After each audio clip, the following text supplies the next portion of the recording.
We appreciate your patience and attention as we make this presentation, which is so critical to the town's future and the long-term health of our community. To start things off, Director of Public Health Dave Mason will begin our presentation. Thank you, Mr. Dunham. I am the project coordinator for the CWRMP and for the MEP program that's been going on for the past number of years, since about 2008. What I'm going to do is just outline some of the previous planning that occurred here. But first, just a quick story. There was a town on the Cape that had some concerns about their wastewater, and this was back in the 1970s, and issues of cost of septic systems, groundwater, and providing a better service than standard septic systems could occur. And the town went out, had a committee, put together a plan, and brought it before the town. The plan at that time had the ability to obtain 90% funding from the federal government. And the town of Sandwich voted it down. And the reason it did at that time is because it feared the development that it would bring. The development came. So now, because of the decisions made in the past, we're dealing with it today. So what I bring to you is what our previous planning was. Doug? Goes back to the 1970s, 1976 actually. You can see the plan that was done to sewer the downtown area, but plans have been done in 76, 81, 86, and 92, and the current plan that we have that we're using as presentation today. The plans in the past recommended sewering Town Neck in the historic village area, and with a wastewater treatment facility with canal discharge or land disposal. But ultimately, the plans failed due to what was looked at as the high cost and the fear of growth at that time. This CWRMP that we're explaining tonight started back in February 2011. It was completed this past December with approval from the selectmen. It's a townwide plan identifying the water quality needs. It identifies the options and solutions, capital improvements, and the funding mechanisms, which will be spoken to tonight. It received the Cape Cod Commission's 208 consistency determination, which was required by the EPA. Who worked on this plan was the Water Quality Advisory Committee. It's basically made up of town residents and volunteers and staff. I was the staff person for the Water Quality Advisory Committee. There was an individual that sat from each one of those boards: Board of Selectmen, Board of Health, Planning Board, Conservation Commission, the Sandwich Water District, the Finance Committee, the SEIC, and interested public. Many of those people are in the crowd here tonight. So since 2011, this represents the dates that we made presentations to the town through the Selectman's office based on our progress to receive feedback on the development of the CWRMP, and just to update where we were with each step to the final step for receiving approval for it by the selectmen, and then presenting it most recently to the Chamber of Commerce. What I'll do is we initiated the educational part of this to put some information out to the public. There's a series of videos that are out there, and short videos to give explanations out there, which you can utilize after tonight's vote, because again, with a favorable vote, this would go forward for a ballot vote next May, and we'll just give you an introduction here.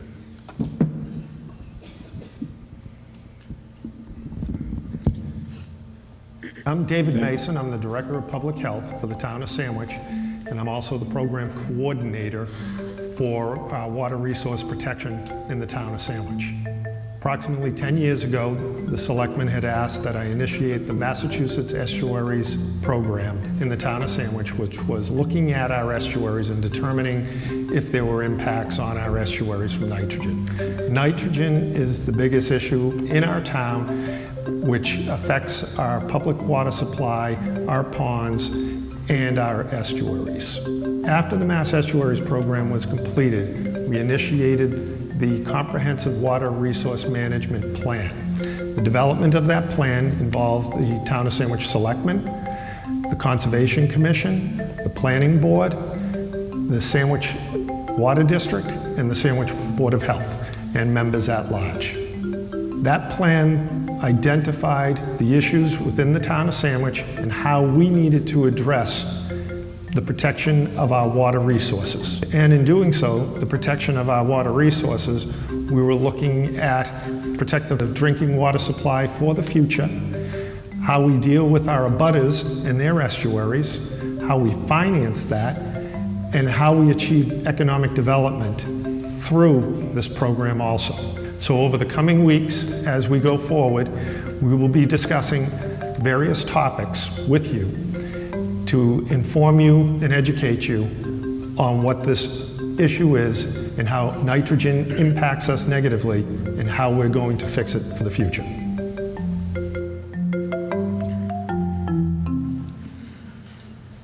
Okay, first off, it takes a lot to get animated and stand up here in front of you. So, what I'd like to do is introduce Ed Leonard. He's a professional engineer with Wright Pierce who worked on the CWRMP with the town and helped coordinate that project.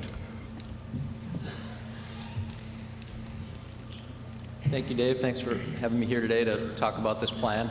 It's been probably 8 years in the development, so it's pretty exciting to get to this point. Okay.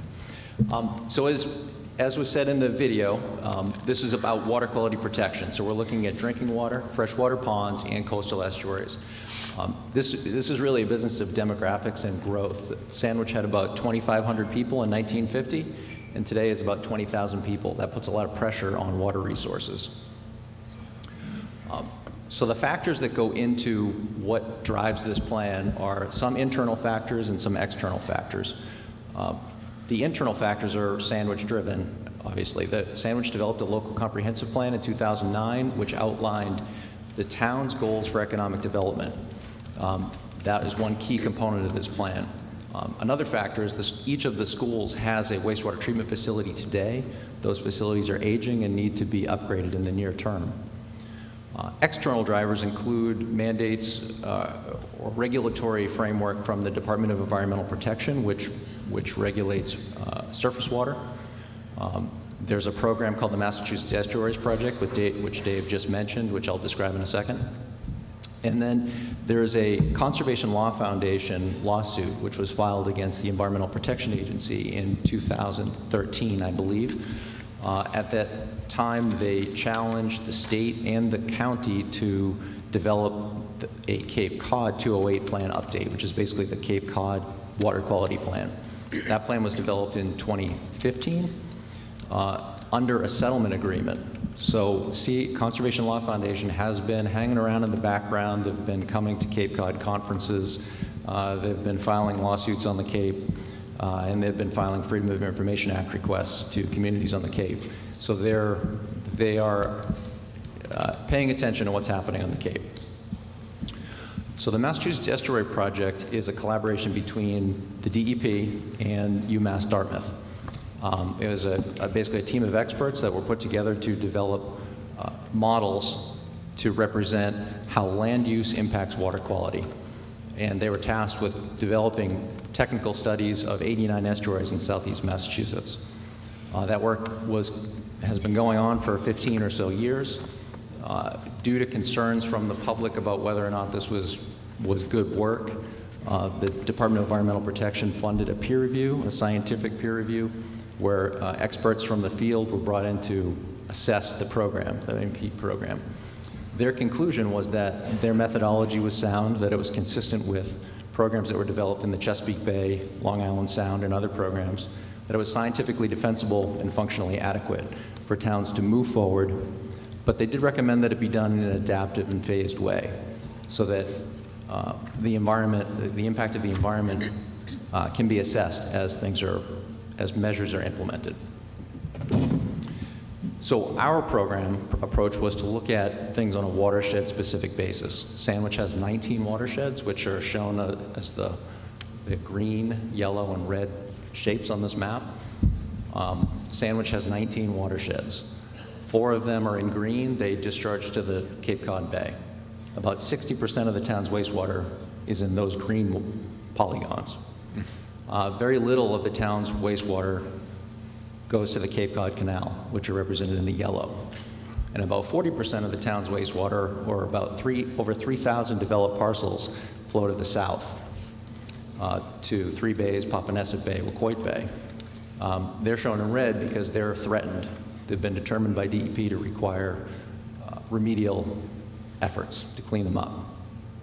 So the fundamental difference between the north-facing embayments and the south-facing embayments are that the tidal cycle obviously happens everywhere twice a day, but in the north, that tidal cycle completely drains those watersheds, and in the south it doesn't.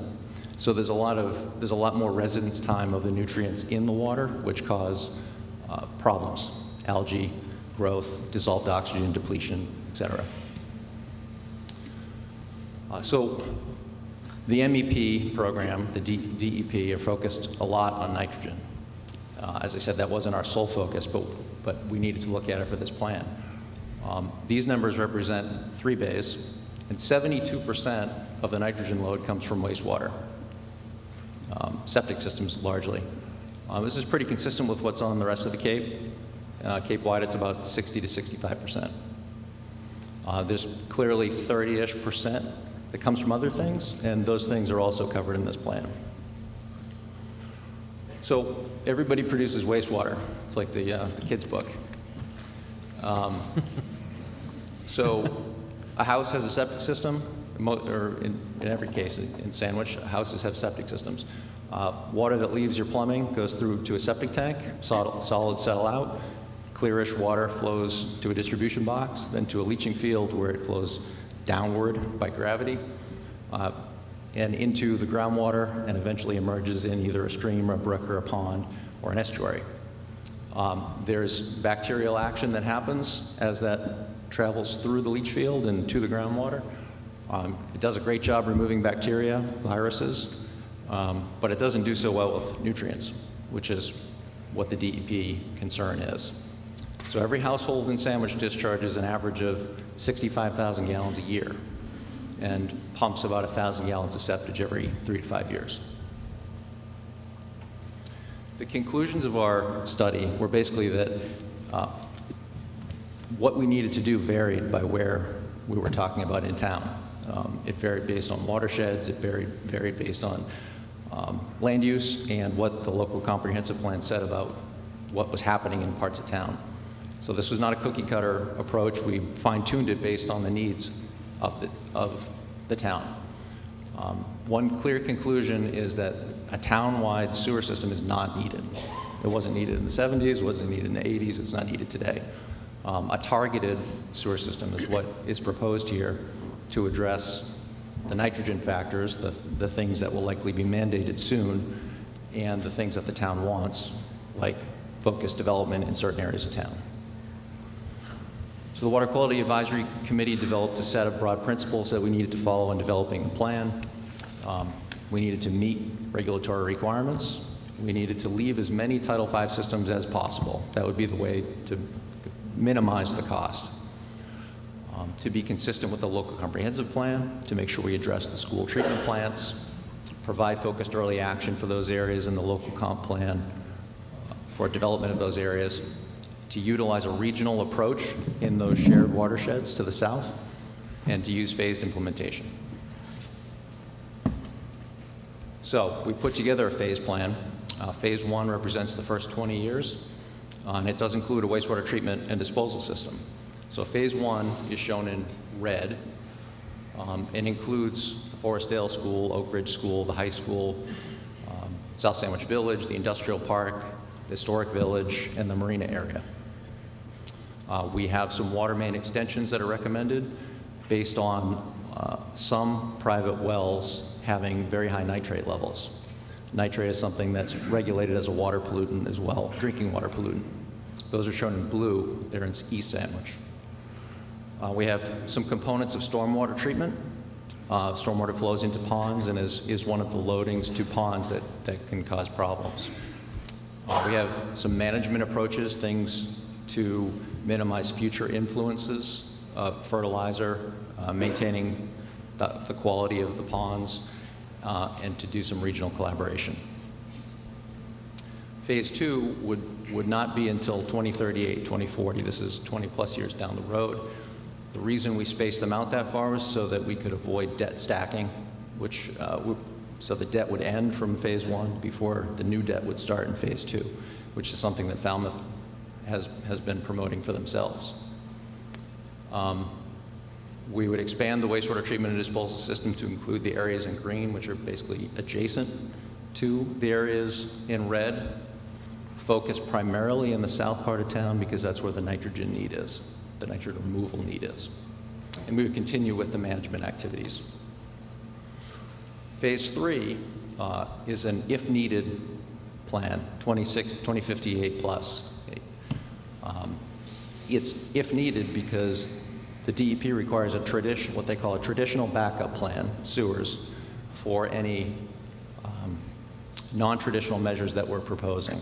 So we're proposing nitrogen credit trading and regional partnerships to help with the cleanup.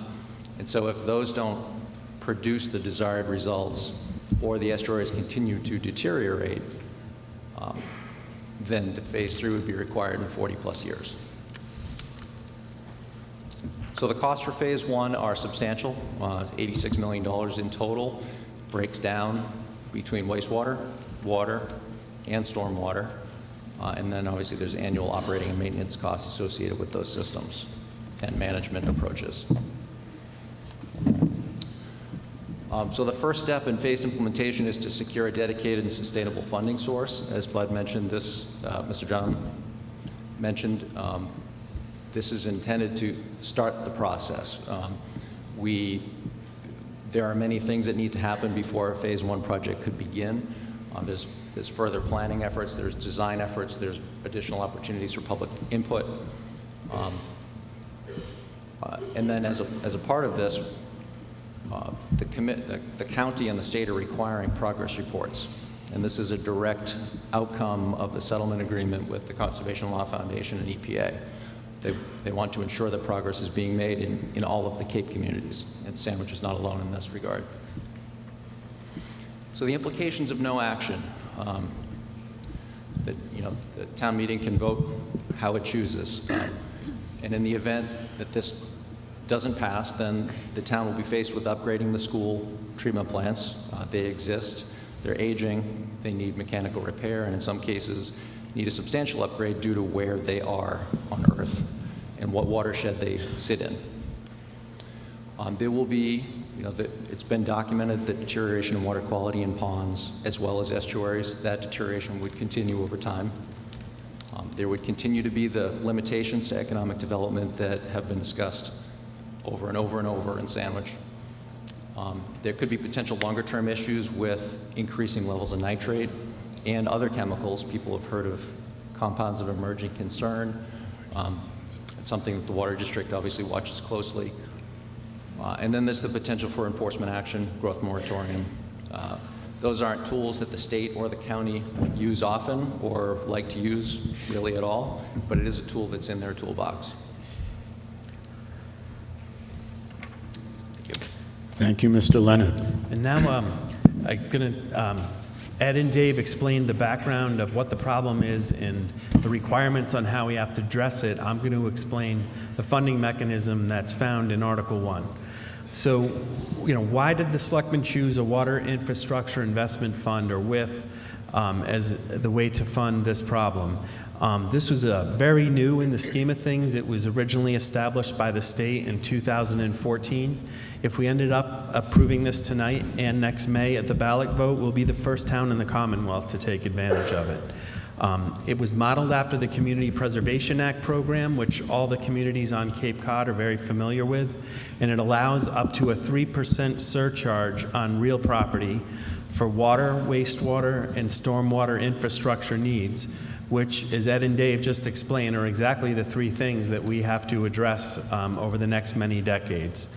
It requires a two-step public adoption process.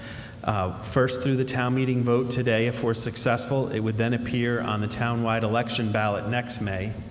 And I think the thing that's unique is the purpose of a WIIF is exactly what the CWRMP recommends and what the regulations and that court settlement require that we all have to address every town on Cape Cod over the next 50 plus years.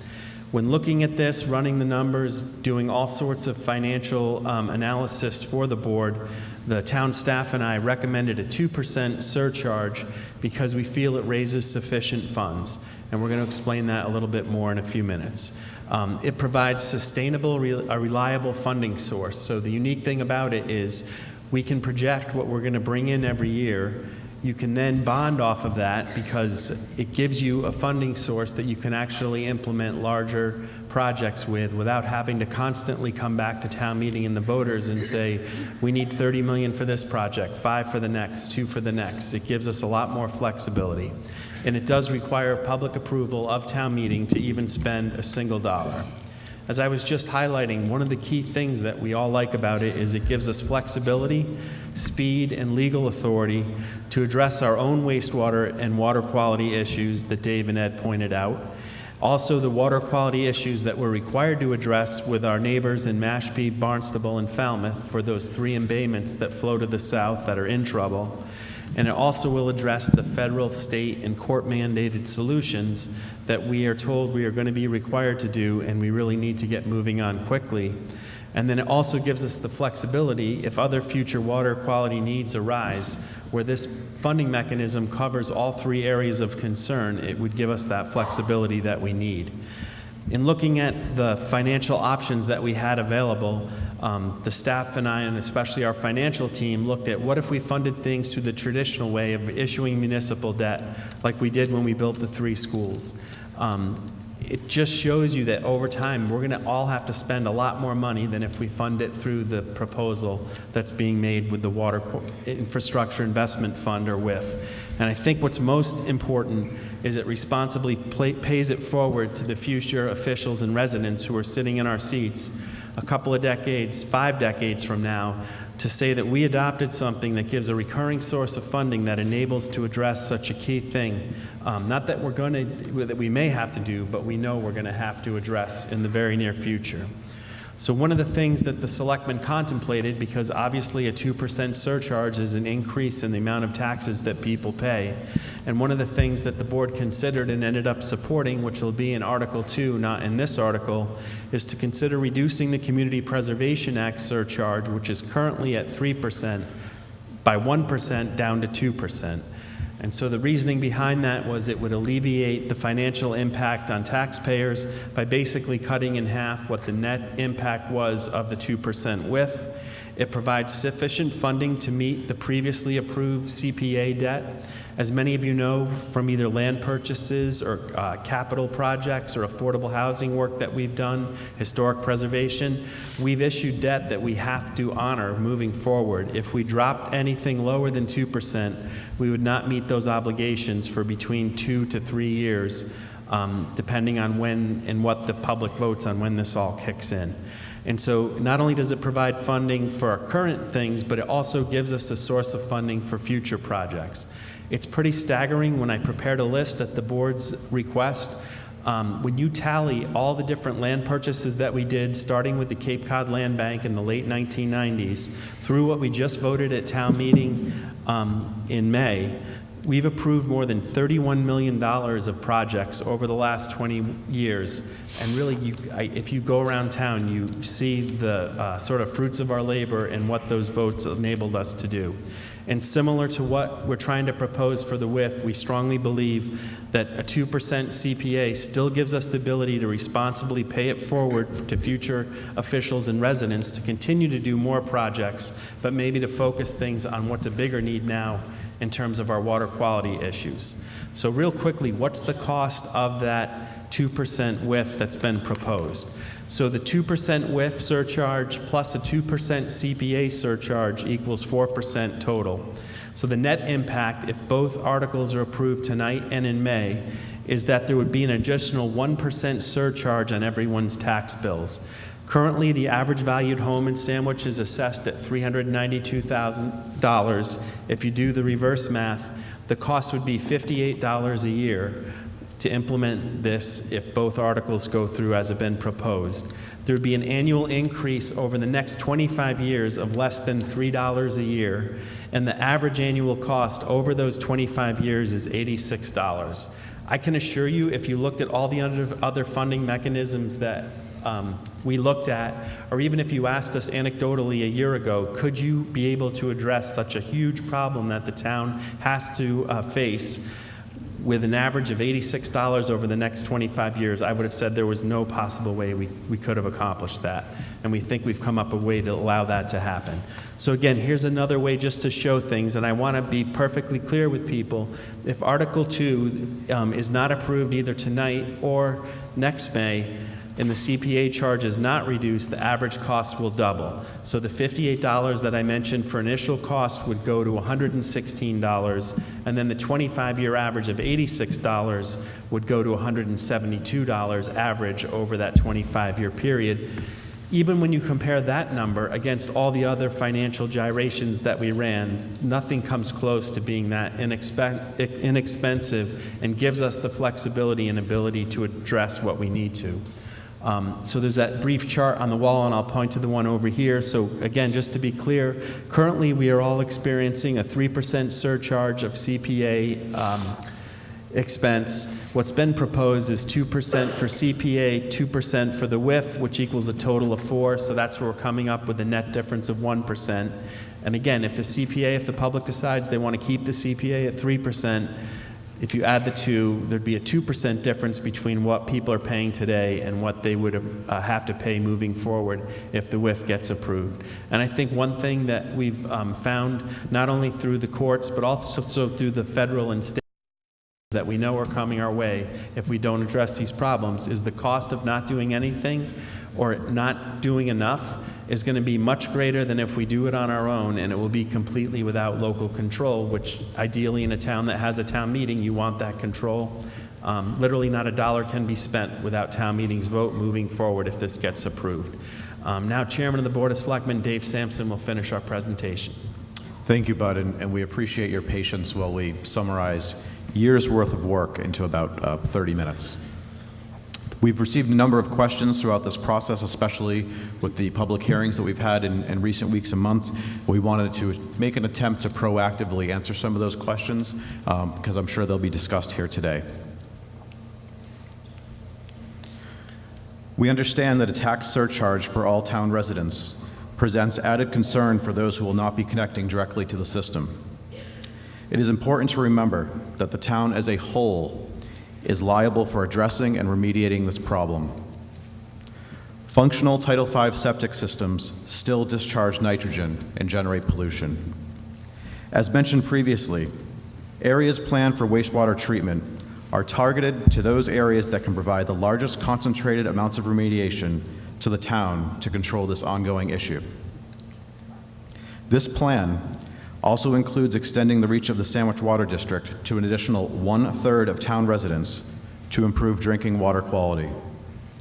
It is unrealistic to consider a plan that would create a targeted scenario, placing the entire burden of cost exclusively on those residents and businesses where sewerage is established. Next slide, please. Further, as previously mentioned, the existing wastewater treatment facilities at Sandwich High School, Oak Ridge, and Forestdale require upgrades to conform with current standards. These systems are aged and are further challenged due to the high capacity of these systems versus current utilization rates. This is an expensive problem that must be addressed regardless of other wastewater challenges. Addressing the school's needs as part of this plan allows us to spend for a central solution as opposed to significant expenditures at each school for replacements and upgrades. Wastewater treatment also provides new opportunities for economic growth and tax revenue. Next. The Wastewater Infrastructure Fund is not designed to fund 100% of the expected costs associated with design build. However, it does cover a majority of those costs.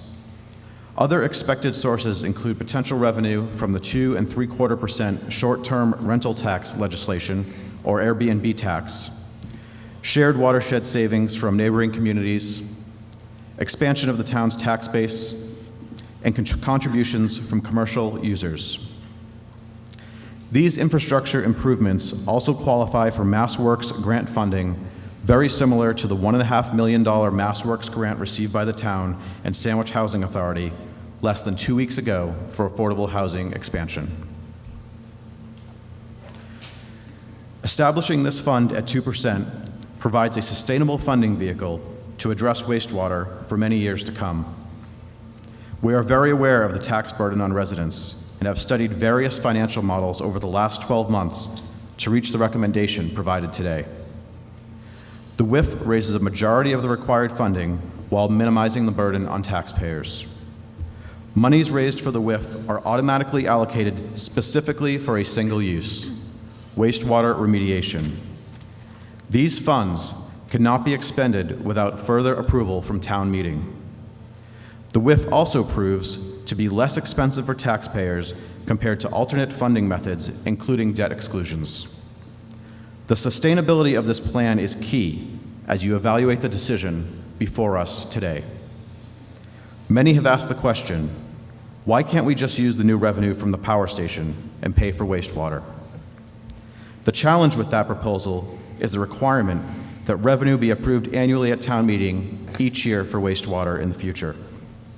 We cannot make a one-time decision allocating expected revenue over time. The intention of today's proposal is to create a long-term fund that gives taxpayers control at future town meetings about how funds are expended. Power station revenue is available to provide other offsets. This decision is about creating a funding vehicle and not starting construction on a wastewater pipeline or treatment plant. There is still significant engineering, planning, and other steps that must take place before any build-out is executed. Sandwich has evaluated wastewater solutions for over 40 years. Questions remain regarding connection costs, usage fees, and any mandatory use of the system. With the establishment of the WIIF, we can move forward with engineering and planning while demonstrating a commitment to responsibly remediate wastewater and ensuring that this plan best fits with the character of our community. Please be reminded that if this article is successful, it does require support at the ballot box during this spring's annual town election. Thank you.